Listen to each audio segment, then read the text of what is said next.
Shalom, shalom, Israel, Shabbat Hezekiah, Zion's elite. First and foremost, I want to give all honor and glory and praise to Yahweh, by Hashem Yahushai. That's the most high God of Israel, none else, and his only begotten Son, who the world calls Jesus Christ.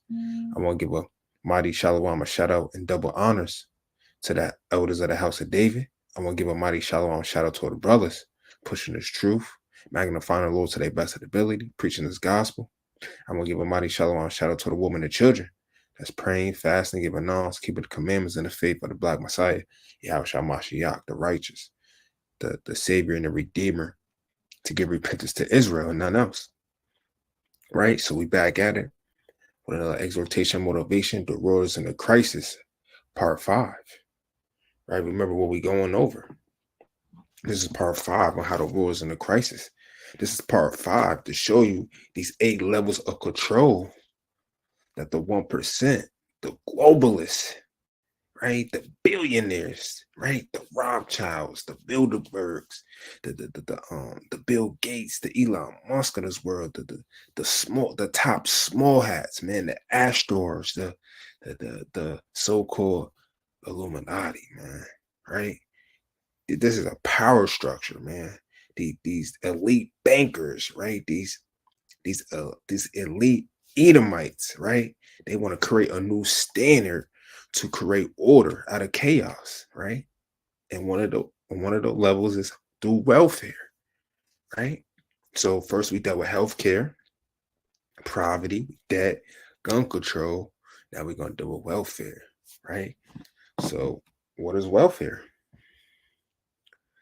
What is welfare? Let me share my screen. Bear with me. What is welfare?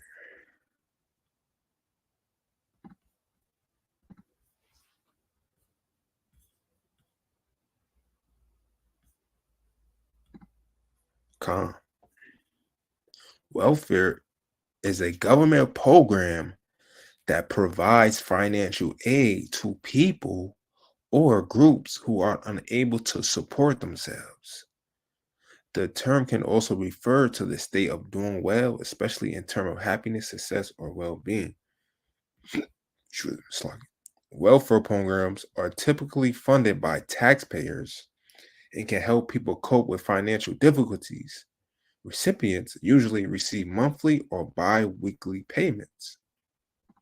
Some examples of welfare programs include TANF, food stamps, a federally funded program that helps families with food, housing, childcare, job training, and home energy.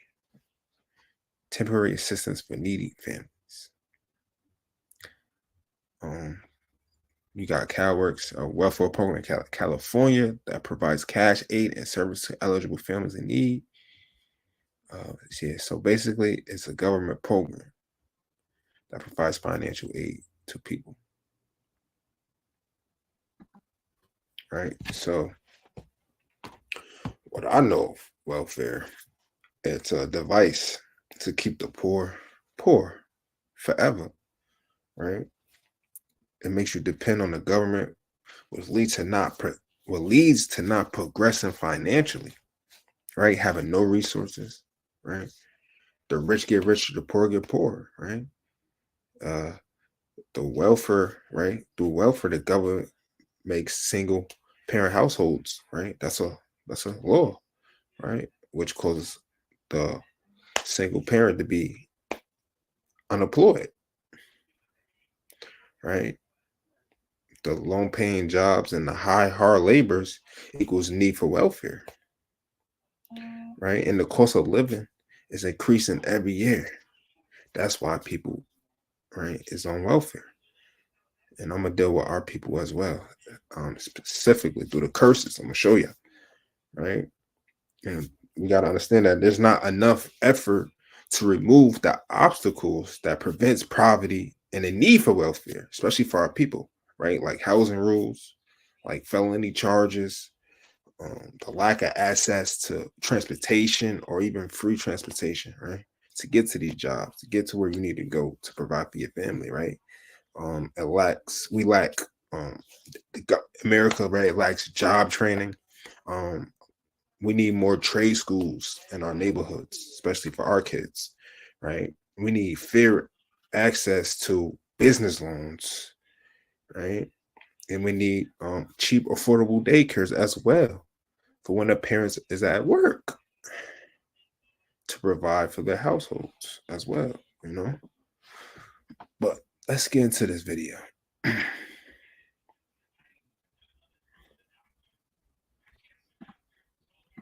Bear with me.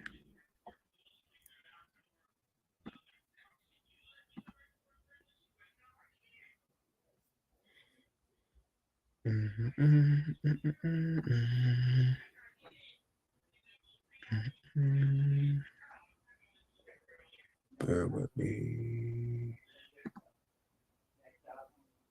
Okay. No. Okay. No. Till I get. All right.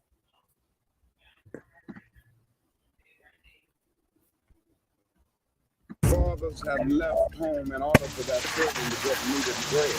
There are so many dehumanizing elements in the welfare system that we are concerned about removing. Ultimately, we are concerned about a guaranteed annual income. And the other thing I think it is very necessary to say is that everybody's on welfare in this country. And when it comes to black people and poor people, we just call it something else. When it's for white people and rich, we call it subsidies. It's no secret, fatherless households are more common in the Black community. A survey from the American Consensus Institution revealed that 67% of Black children under 18 in the US live in homes without fathers. This is a stark contrast to white children, as only 24% of them. As of 1960, 2/3 of all Black American children were living with both parents. That declined over the years until only 1/3 were living with both parents in 1995. So it's not the legacy of slavery that destroys the African American family. It's the legacy of the welfare state. Between 1890 and 1950, the marriage rate was much higher among Black women than white women. A fraction of Black children lived in homes without their fathers. But everything changed with the expansion of the welfare state. It divided the household and created a dependency on welfare. This kind of reminds me of what President Reagan said. I've always felt the 9 most terrifying words in the English language are, I'm from the government and I'm here to help. So, what happened? What's the mechanism? Here is a detailed look at how the welfare state played a role in the dissolving of the family structure over the years. People say that the breakdown of traditional family units, family structures, is a byproduct of Black poverty, not just because there is no man to support the family financially, but also because women tend to earn less than men on average. Of course, the connection between the two is there, but it goes deeper than that. Welfare was a mean little business. It was designed to get people by in a pinch.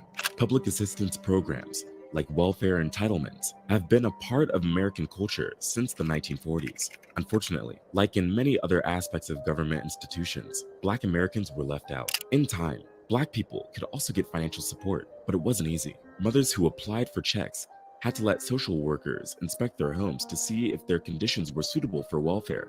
These workers also had to make sure no man was living in the house. But even if they qualified for support, the amount they received was meager and not enough to build a stable life. In the early 1960s, welfare was not yet common, even in the most impoverished Black communities. In the decade that followed, the number of Black people on welfare went up by 169%. They further increased by 30% from 1970 to 1975. In 1972, New York City, almost 1 out of every 6 residents was on welfare. A major portion of these households were Black. Although Black people were only around 1/10 of all Americans, they made up almost 50% of all welfare recipients by the late 70s. A recent UNICEF report showed that many children under 18 in America struggle financially, and African American children are nearly 4 times more likely to be in poverty than white children. Though the number of families receiving cash assistance has decreased since 1996, child poverty rates for Black children in the US remain high. This outcome is not by accident. I studied the evolution of social welfare policies in the US, from the New Deal to the 1996 reforms, and found that these policies have been discriminatory from the start. And a lot of people can confess to that. This led many Black families to fall into cultural and economic ruin. In a short period, healthy Black people started relying on government assistance to achieve some level of normalcy. But within the city slums, that normalcy was impossible to get. Black children barely knew their fathers, and most were raised by unemployed and unmarried mothers. you might be closer to Salaki.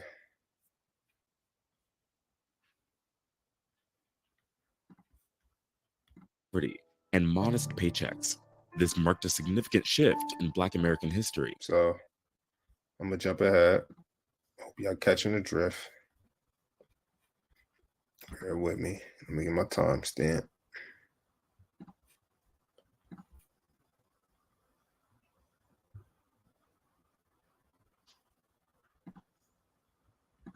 In the 1950s and 60s, things got even worse for Black families. Welfare checks incentivized single mother households, and there was one rule that ruined it all: the man in the house rule. Black families have long been the victims of income inequality and bad government policies. The irony, of course, is that conservatives pushed Black mothers to break their families to get welfare. Before 1968, many states and administrative agencies created and enforced the man in the house rule. This rule basically meant that if there is a working or healthy man in the house, the government can't help you.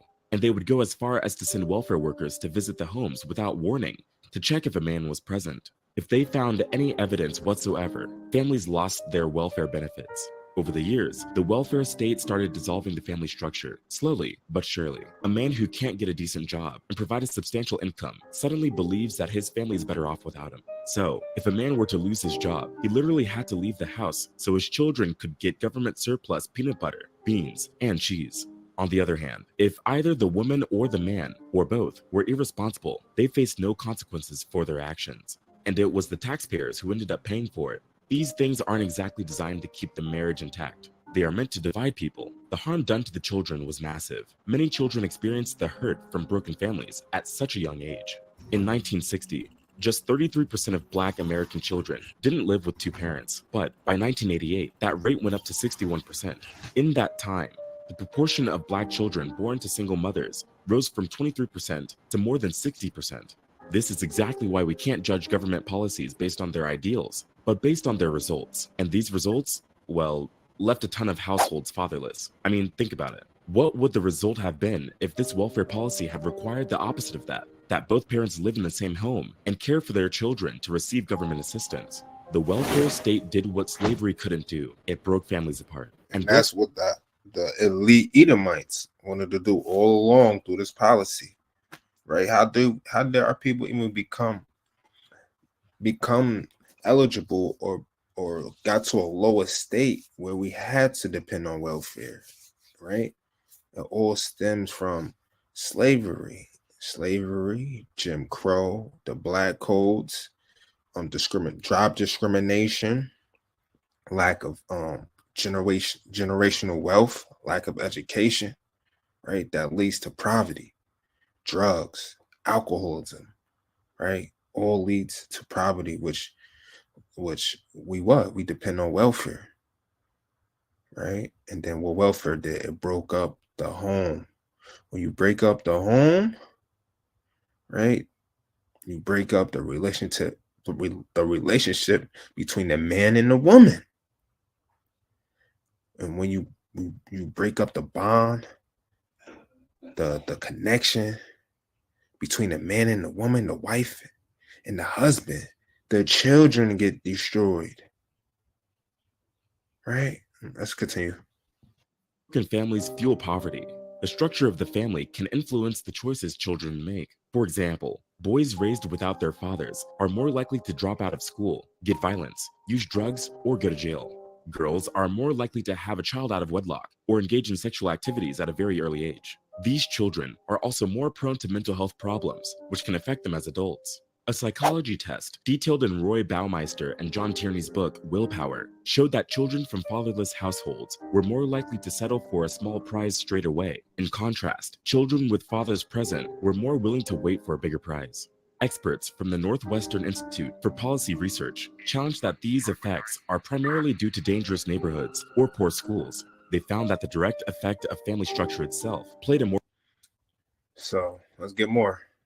So I hope y'all see what's going on. This is Playing Upon Tables. Just want y'all to meditate on this.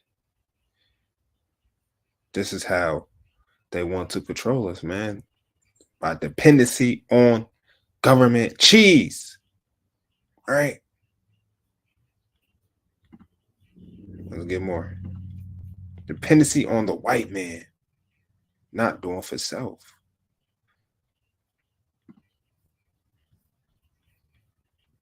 Oh, Salakia. Salakia.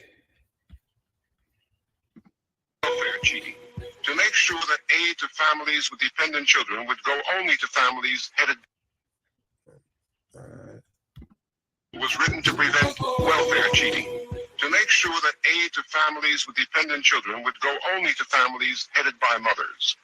But the effect of the man in the house rule is to create for children an atmosphere of investigation and surveillance. And thus, the welfare system in its operation turns out to be a system to make life harder for children.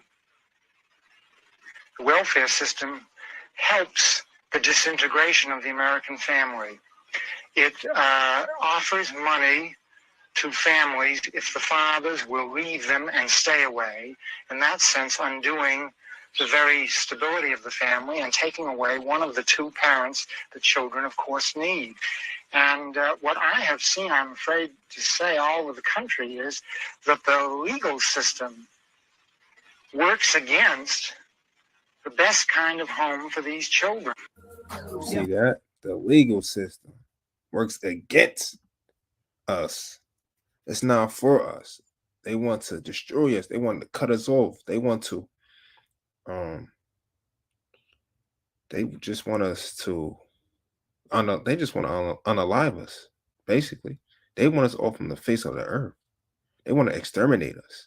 They want us at the bottom, being slaves, being servants, being consumers, right? Let's continue. Just one more video. One more video. And the sick must travel 12 miles to wait for attention at Grady Memorial Hospital.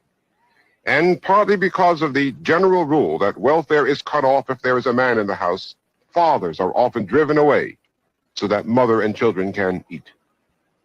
85% of the head of household is a woman, because most of the men who should be in the household, they cannot make a decent living. So you see that when the woman is in charge of the household, we just learned in the previous video what happens to the children, right? The men be emotional, right? The woman is already emotional, right? The woman gets masculine, right? They get into gangs, they get into drugs, they get into violence, right? They have low self-esteem, right? They have self-doubt, right? And most importantly, they don't know who they are. They don't have no hopes, no goals, no aspirations. They don't have no inspiration but what they see on TV. And what do these so-called Edomites promote on TV? Right? Stripper rappers, right? Thugs, gangsters, drug dealers, ball athletes, man. That's not speaking the truth. Right? Just a deaf culture, a deaf society, man. And of course, it is better to know that a child will be fed 12 months out of the year than 3 months, which during the summer when construction work, you can make a decent living. The man in the house rule was written to prevent welfare cheating, to make sure that aid to families with dependent children would go only to families headed by mothers. But the effect of the man in the house rule is to create for children an atmosphere of investigation and surveillance. And thus, the welfare system in its operation turns out to be a system to make life harder for children. And that's what it's all about. Was planned on a minimum budget. There are few places for and that's what it's all about. To make life hard on us. Hard on a Black and Hispanic man. That's all welfare is about, man. And that's how they control us, man. Control us financially, socially, economically, right? They have the men removed from the household. Now who runs that household? The so-called white man. And now the woman, and who controls the woman? The churches. And what they teach in their church, white supremacy, white Jesus. It's all a scheme. It's all crafty counsel, man. It's all a plan, man, to destroy us within. Then it shows outwardly, man. Right? Our people are depressed, right? Our people are disruptive. They lie, right? Nothing positive could come out of welfare, man. And they doing nothing about it, man. Right? No reparations. They're not trying to repair us. Right? They not trying to bump up the minimum wage. They're not trying to pay us more than what we deserve. Right? This is just, it's just terrible for us, man. That's why we need to come together, man. All right, let me get these presets. Let me share my screen. Let me get these scriptures. It's the book of Deuteronomy, chapter 28. I'm going to start at verse 15. Right? But it shall come to pass, if you not will hearken unto the voice of the Lord your God, to observe to do all his commandments and his statutes which I command you this day, that all these curses shall come upon you and overtake you. Right? Verse 16. Cursed shall you be in the city, and cursed shall you be in the field. We are cursed in our communities, filled with high crimes. Why? Because we're in poverty. Our parents depend on welfare. We don't have it. We don't got it. Right? We dealing drugs. We robbing. We prostituting. We are cursed in our cities. Right? And with the prostitution, with the drug deals, you get STDs, you get murders, armed robberies, kidnapping, extortion. Right? Next precept, verse 17. Cursed shall be thy basket and thy store. What that mean? Nearly all nations have liquid assets, such as checking or savings accounts, right? The average Black or Hispanic family has about 2,000 or less in liquid assets, man. Right? The average white family has 4 times that. Okay? But how are we how is our basket in our store, right, cursed? Because what? We're major consumers. We don't save. We don't invest. Right? We spend over 1 trillion a year on goods and services. Right? But in our communities, what we got? We got Asian hair stores and nail shops. We got Arab corner stores. We got East Indian gas stations and ESOLs, the so-called white man grocery stores and restaurants, man, throughout our towns, throughout our cities and communities, man. What do we have? We're cursed. Our basket and our stores are cursed, right? The lifespan of the dollar in the Black Hispanic community, it averaged 6 hours, man. Our money circulate through us only 6 hours. How can we prosper? How can we get better? How can our communities flourish, right? If we spending our money with the other nations that hate us and despise us and reproach us, man. Only 6 hours? The white dollar stay in their community for 23 days. The Asian dollar stay in their community about 28 days, right? And the small hat community, right? The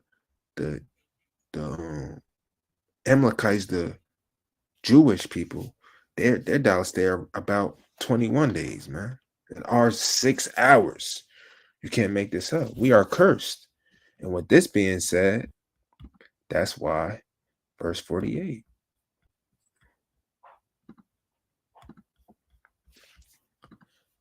Therefore shall you serve your enemies, which the Lord shall send against you, in hunger, in thirst, and in nakedness, and in want of all things. And what's one of the things that we want or we need from them? Welfare, government assistance. See that? Government assistance. And this is all cursed because what? We don't keep God's commandments. We don't love each other. We don't come together. We don't try to build each other up. Our ancestors didn't do it, right? Those generational curses fell upon us. But we need to wake up in these last days and realize that we're gonna need each other, man. We all we got. Love is gonna conquer all. Love is the royal law. Love, peace, tranquility, unity, right? Having compassion, being kind, understanding, right? And that's why the damn enemy could control us, right? And we depend on him for damn welfare that destroys the household, destroys the children. And the men become effeminate. The men become emotional and destructive and dangerous out here.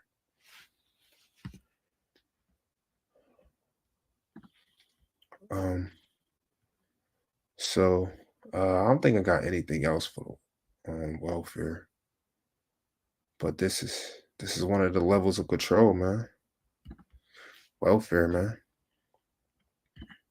We need to understand, man, that these globalists, these 1%, man. Hold on, let me get this quick precept real quick. Bear with me. It's all been a setup since they've been in power, man. Through the power and ability that that spiritual Satan gave him, man. This is the book of Psalms, chapter 83. 83 verse right here. Verse 3. They have taken crafty counsel against your people and consulted against thy hidden ones. You understand, man? Right? The average worker doesn't receive a wage high enough to live on. You know, these rich corporations, man, they receive over almost $2 trillion in tax cut, man. Right? These tax cuts could be used to pay higher wages and create new jobs, man. You feel what I'm saying? It's all crafty counsel, man. These corporations, right? They get tax breaks, right? They get free money, man. Right? So I don't know, man. This is what it is. Right? The rich get richer, man. The poor get poor, man. And the middle class get taxed. Right? So the problem with welfare does not come from the working class. It comes from corporate America, the elite bankers, the globalists, the 1%. Right? They don't pay no taxes. Right? So that is it, man. Let's get to the next subject through the spirit. Bear with me. The Great Commission, man. Right? We're gonna break down what the Great Commission is about. Because your neighborhood Christian, no matter what nation this Christian is, or your neighborhood non-denominational Jesus believer, most high, there's a power up there somewhere, believer.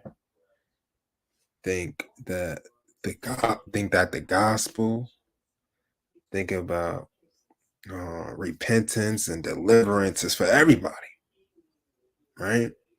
To the Jew, to the Greek, to the Gentile, right? To him and him, the purple man, the orange, the yellow, and the gold man. You know? But let's break this down through the spirit. The Great Commission. Matthew 28. We're going to start at verse 16. Hold on. Man. Shalakia.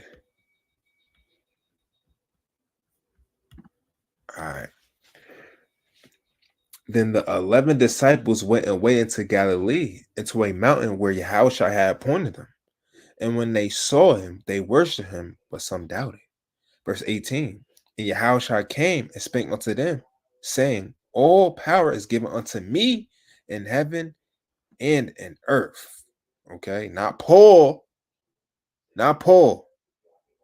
Because a lot of these Christians, they run to Paul. You bring out Yahushua and what he said, and they run to Paul's letters, man. But listen, all power is given unto Yahushua. We have to listen to Yahushua. Red letter. Because Yahushua's doctrine is not his own. It's the Most High. Do you serve the Most High? Or do you serve Paul? Do you serve the Most High? Or do you serve your pastor? Verse 19. So this is what Yahushua said. He said, go ye therefore and teach all nations. Right? Why did Christ say teach all nations? Because the Israelites is in all nations due to our disobedience to the Most High God. It is already prophesied that we are going to be scattered into all nations just like we are now. Just like we are now. Black people, Hispanic people, Native, we're all over the world. Just look it up. We're in China. We're in Japan. We're in India. All throughout Africa. We're in Israel. Right? We're in Russia. We're in Spain, Portugal, the Netherlands, UK, Peru, Brazil, Alaska, Australia. We all over. So this gospel has to be taught to all nations, all countries. Right? Let's get this precept. Deuteronomy 4, verse 27.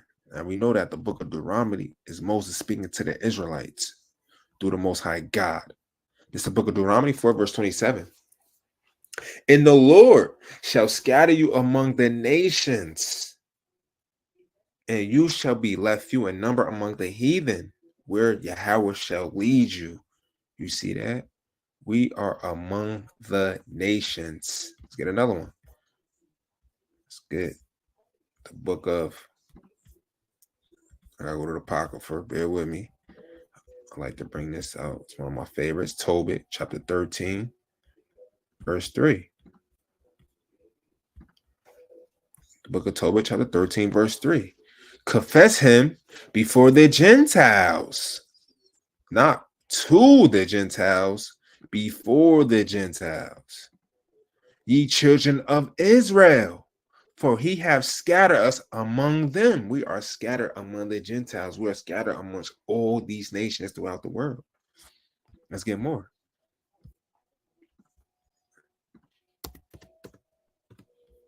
It's the book of Deuteronomy, chapter 28, verse 64. And Yahweh shall scatter you among all people, all nations throughout the world, throughout the earth, from one end of the earth even unto the other. And there you shall serve other gods, which neither nor your father have known, even wood and stone. You see that? We're throughout all countries, all nations, serving other gods. That's why the gospel has to be preached to us to bring us back to the Most High, to serve him in spirit and in truth, to stop worshiping Caesar Borgia, white Jesus. Stop worshiping, bow down to that rock, Allah. Stop worshiping Shiva and Krishna and Buddha and all types of African spiritualism, praying to the damn ancestors and whatnot. Damn, you got damn voodoo in Haiti and Dominican Republic and Santa Maria and all types of wickedness, man. Right? Let's get more. Bear with me. Let's get the book of Isaiah 11. We're going to start at verse 10. Right? Isaiah 11, verse 10. And that day shall a root of Jesse, which shall stand for an ensign of the people, to which shall the Gentiles seek, and his rest shall be glorious. right? The ensign is the Bible. The ensign is Yahushua, right? Grace and mercy, bringing back the two kingdoms together as one. The ensign, right, is the Most High working His miracle, working His power, right, through Yahushua for us to be reconciled back to Him, right? And it's going to explain who the Gentiles are. Verse 11, and it shall come to pass in that day that the Lord shall set His hand again the second time to recover the remnant of His people. Who's His people? Israelites, which shall be left from Assyria. We got people in Assyria. From Egypt, we got people in Egypt. From Pathros, right? We got people in Pathros. That's somewhere, I believe that's Turkey, right? And Kush, right? That's Ethiopia, Western Africa. From Elam, that's India, right? Iran. You got Shinar, that's Iraq. And Hamath, man, right? And from the islands of the sea, the Caribbeans, right? We got the other islands all over, man. We are scattered in all these countries, all these areas, man. Right? Let me read verse 12. Explain who the Gentiles are. And He shall set up an ensign for the nations, right? The Gentiles, because Gentile just mean nation or people or tribe. And shall assemble the outcast of Israel. That is the Gentiles, the outcast of Israel. Those that was given to idolatry, those that didn't know their heritage, those that wasn't calling themselves Israelites, but was calling themselves Jamaican, Haitian, African, Hispanic, Spanish, Colombian, Australian, Black Japanese. I'm Afro-Japanese. I'm Afro-Indian. I'm Afro-Iraqi. Right? Read it on. And gather together the dispersed of Judah from the four corners of the earth. You see that? That's why He told His disciples, right, to preach the gospel throughout all nations. Right? I got more. This mighty book has more. It's the book of Acts, chapter 2, verse 5. Right? Acts 2, verse 5. And there were dwelling at Jerusalem Jews, devout men, out of every nation under heaven. You see that? There's nothing new under the sun. There's Jews scattered, the real Jews, scattered throughout all the nations under heaven.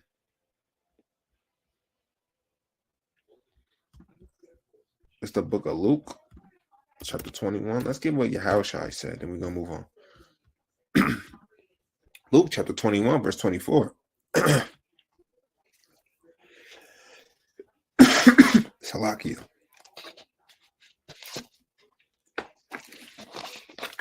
Luke 21, verse 24.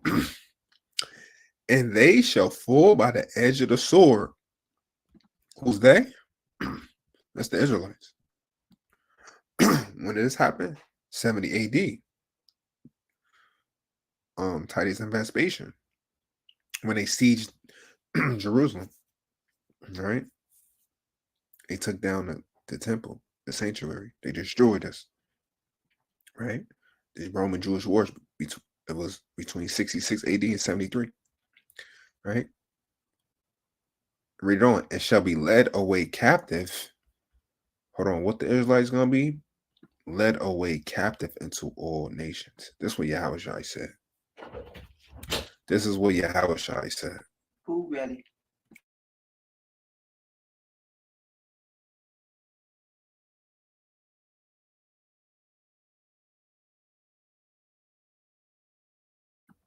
Salakia. Right? Be led away captive into all nations. So you're going to believe the Bible or not. All right? We Israelites are captive into all nations. That's why we have to go into all nations. Right? But check this out. In Jerusalem, shall be trodden down of the Gentiles until the times of the Gentiles be fulfilled. So who's in our land right now? Who's in Jerusalem right now? Who's in the land, the country, the state of Palestine and Israel? Gentiles, the real Gentiles, not the Israelites. You see that? Let's go back to Matthew 28. Right? Matthew 28, verse 18. And Yahushua came and spake unto them, saying, all power is given unto me in heaven and in earth. Salakia. Go ye therefore. Salakia. Let me drink some of this water.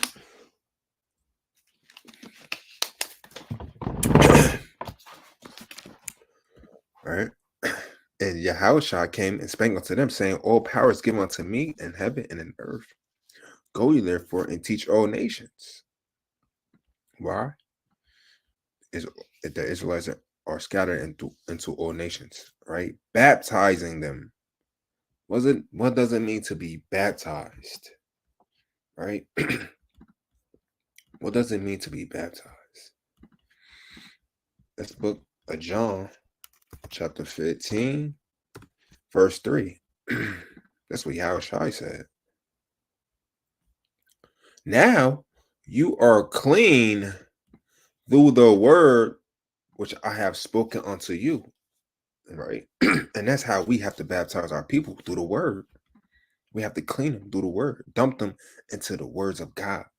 Right? So when we preaching these words, when they reading it for themselves, they could change their life. They're getting cleansed by the commandments, they're getting cleansed, right, by the wisdom of these records, man, these Bibles, the prophets, the Torah, right? The words of wisdom from our ancient forefathers. Right? You think the average Gentile, you think the Asian man is really going through the Bible trying to change, trying to clean his act up? You think Esau, the most abominable, profane Caucasian man, is going through this Bible trying to change his ways, trying to cleanse his wrongs, cleanse his filthiness through the word, through the law and the prophets? Absolutely not. You think the Arab man is going through the Bible? He don't even believe in the Bible, man. He believe in that stinking Quran, man. Only the real Israelites, the so-called blacks and Hispanics, we have the zeal for the Most High God and Yahushua. We the ones that really wants to go into this book, right, and clean our ways, man. Let's get another one on how we get baptized. It's the book of 1 Peter, chapter 3, verse 21.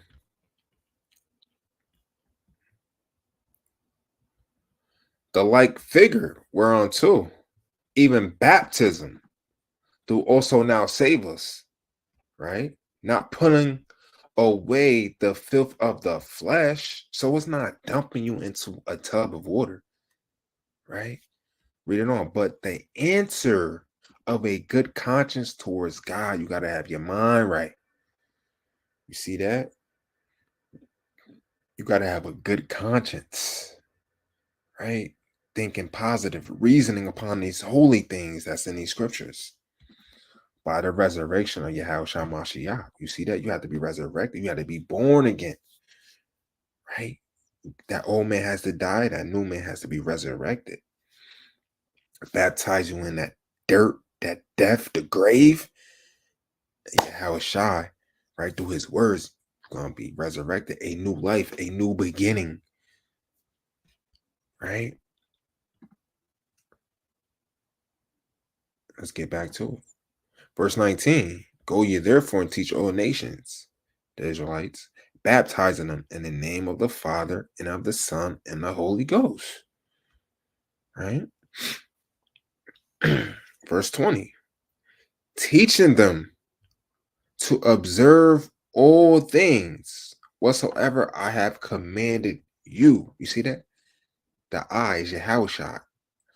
I have commanded you. What did he command his disciples? Huh? Let's get it. It's the book of Matthew, chapter 10, verse 5. These 12, Yahushua sent forth. Who sent them forth? Yahushua. Okay. And commanded them, saying, go not into the way of the Gentiles. You see that? Go not into the way of the Gentiles. Right? Let me just prove who the Gentiles are according to the scriptures, man. Bear with me. Let's put a coffin on this thing. This is the book of 1 Ezra, chapter 8, verse 69.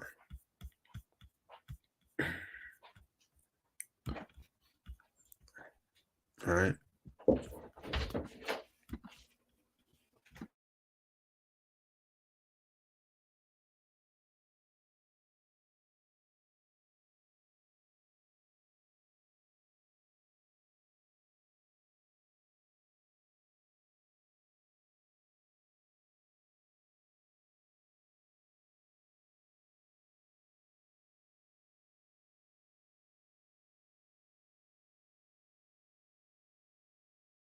Salakia. This is the book of 1 Ezra, chapter 8, verse 69.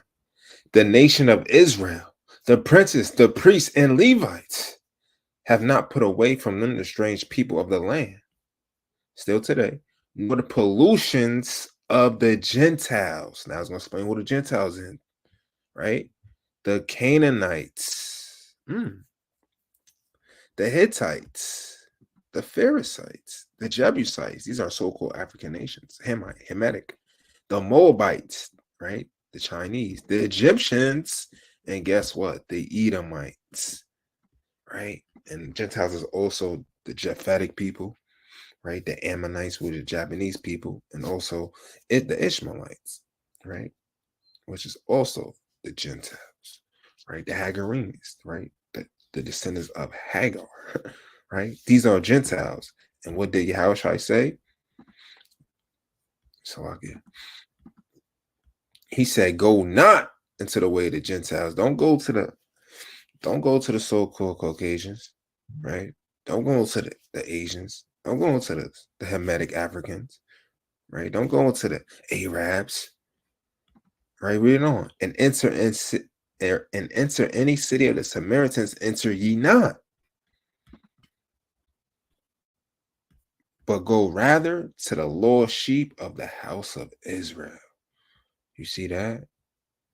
Yahushua said, Jesus Christ said, go rather to the lost sheep of the house of Israel. That's what he commanded his disciples, right?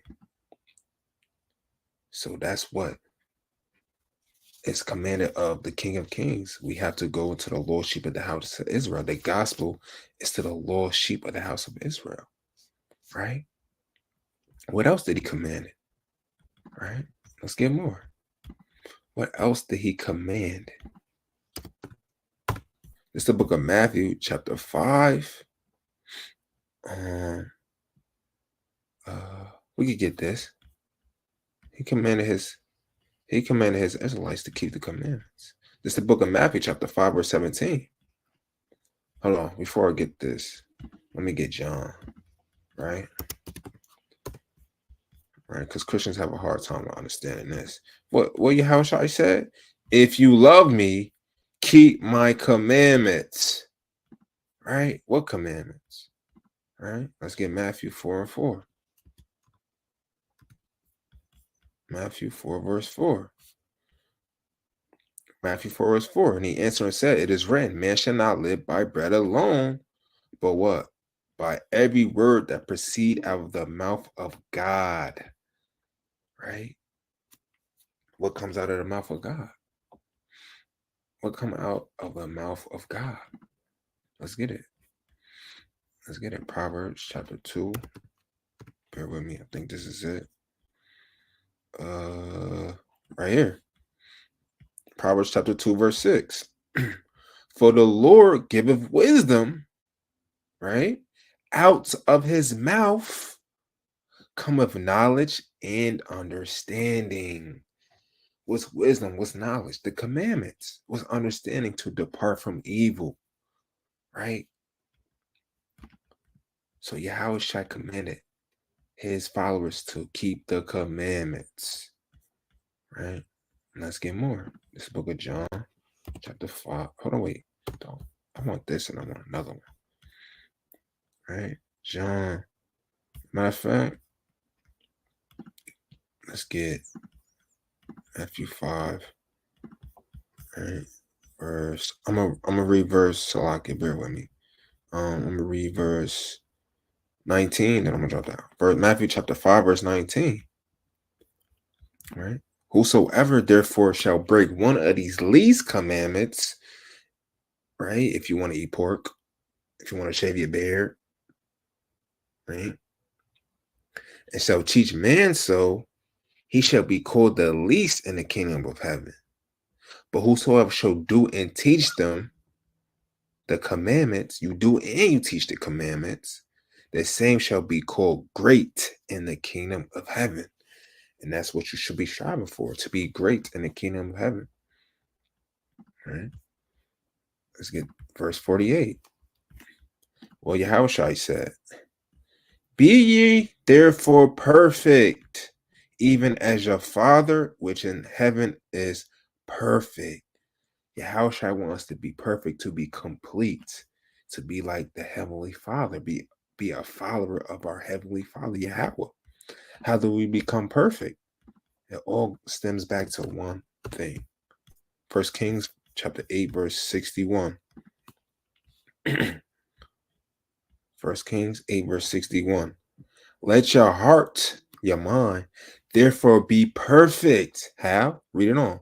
With Yahweh our power, to walk in his statutes and to keep his commandments as at this day.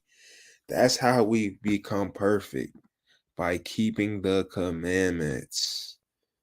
Right? So when we go back to Matthew 28, verse 20, teaching them to observe all things whatsoever I have commanded you, right? Keep the commandments. Teach the loyal sheep of Israel, right? And lo, I am with you always, even unto the end of the world. See that? That is what the Great Commission is about, right? And I'm going to show you that the gospel is only for the nation of Israel, right? Isaiah 61, right? Bear with me. Where do I want to start? Right here. Let's just start from the top, right? Isaiah 61 from the top. And you know, in Luke chapter 4, Yahushua opened the book of Isaiah, right? And he read this. The Spirit of the Lord God is upon me, because the Lord hath anointed me to preach good tidings unto the meek. He hath sent me to bind up the brokenhearted. Who's more brokenhearted than the so-called blacks and Hispanics and Native Americans? To proclaim liberty to the captives. Who are the captives throughout all nations? Right?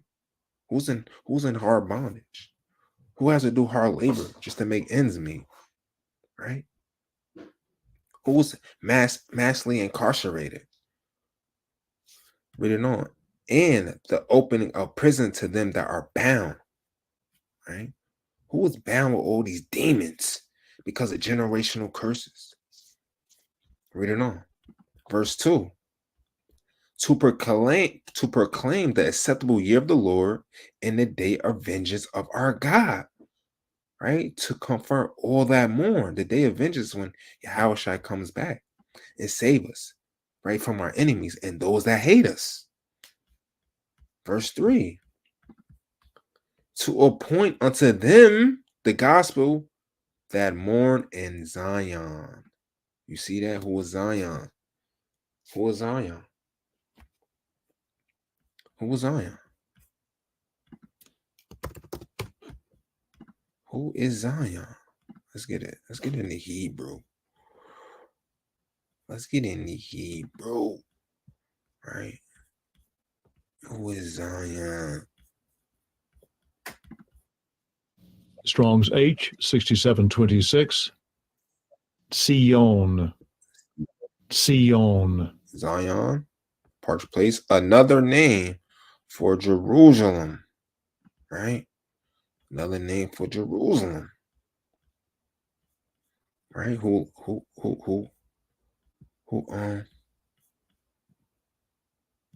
the city of Jerusalem? Who was it for? Huh? The city of Jerusalem, the city of David, right? It's for the Israelites, right? Right? There's a precept to back it up. This is the book of Psalms, chapter 14, verse 7. Oh, that salvation, oh, that the salvation of Israel, not everybody, were come out of Zion. When Yahweh bringeth back the captivity of his people, Jacob shall rejoice and Israel shall be glad. Right? And with that, I want to give all honor and glory and praise to Yahweh Bashem Yahushai. That was the world in the crisis, part 5, welfare, then with welfare, right? Part 6. Lord willing, I'll do it next week. That is going over, bear with me. Part 6 is going over education, right? How education is here to destroy, to control us, right? Right? And also just went over the Great Commission, man. So when a Christian wanna deceive you and tell you that the commission was for all people, everybody, you bust them in the head with the precepts through the spirit that the Most High have given me the ability to teach you today, man. Right? I don't have any announcements. But family, continue to pray, fast, study, be diligent, stay on fire, take care of your homes, take care of your people, right? Love, unity, right? Communication is key, man. Praying, supplicating, man, and realizing that the kingdom of heaven is not near, man. There's a lot of things going on in the world right now. You got damn hurricanes, you got tornadoes, you got wildfires, you got World War III on the rise, you got the politics, you got race wars popping about to establish, you got deceivers, you got violence, you got liars, you got false Christ. It's just a bunch of madness, man. Right? We had to stay focused, man. Right? Let's stay in the spirit. With that, call me Shalom.